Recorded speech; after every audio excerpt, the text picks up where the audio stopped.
Mərhum Allah rəhmət eləsin, Kaşfül Ğita, böyük mühəqqqiq, arif, mərcə-i təqlid dövrünün görkəmli bir şəxsiyyət olub. Kaşfül Ğita.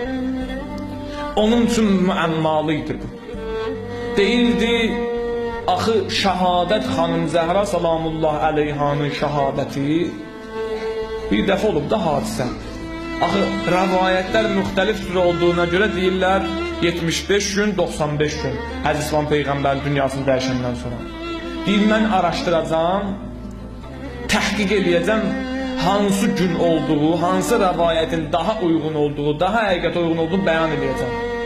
Araşdıracağım. Mərhum Kaşfül Ğita deyir, girdim öz otağıma.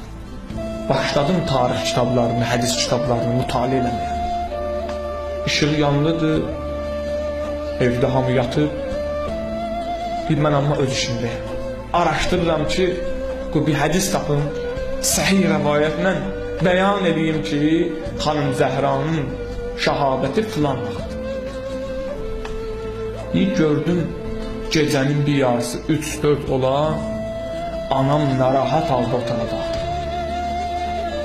Dedi, oğul, neynirsən sən burada?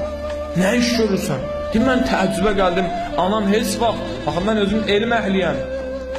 Kitab yazıram, kitab oxuyuram, gecələri mütaliə edirəm, heç vaxt belə hal baş verməmiş. Anam dedi, bala sən nə iş görürsən burada? Dedim, nə oldu bana? Dedi, indi yuxuda xanım Zəhranı gördüm. Dedi, get oğluva de, məgər onu narahat edir mənim əza günlərim çox olsun.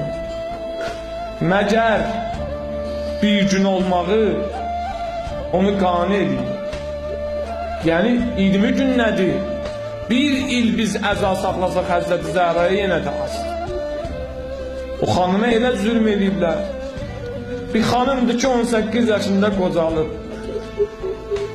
Bir xanımdır ki dedi məni gecə ilə qüsl əlim. Bir xanımdır Peyğəmbər gələndə ayağına qalxar, yerində oturar. Dedi mənim ürək parəmdir. Amma Həzrəti Zəhra şəhid olub. Həzrəti Əlinin evinə baxın. Bir nəzər eləyin, evdə kim var idi? Gör nə qədər məzlumiyyət var idi. Xanım adam yox idi, əzadadır. İmam Zaman ağa, bu məclisi yiyəsən sən ağa, bu məclis sənə aiddir. Bura gələn adamlar da demək istəyirlər ki, ağa biz səni tək qoymamışıq. Əgər sahabələr xəyanət elədi, həm xanım Zəhranın şəhadətinə sustular, həm də gəlib əzadarlıq eləmədilər. Amma ağadan, biz səni istəyirik, biz səni gözləyirik ağa. Ağa gəlcinə ana Zəhranın intiqamını al. Ələ lənətullahu qavmı zalimin.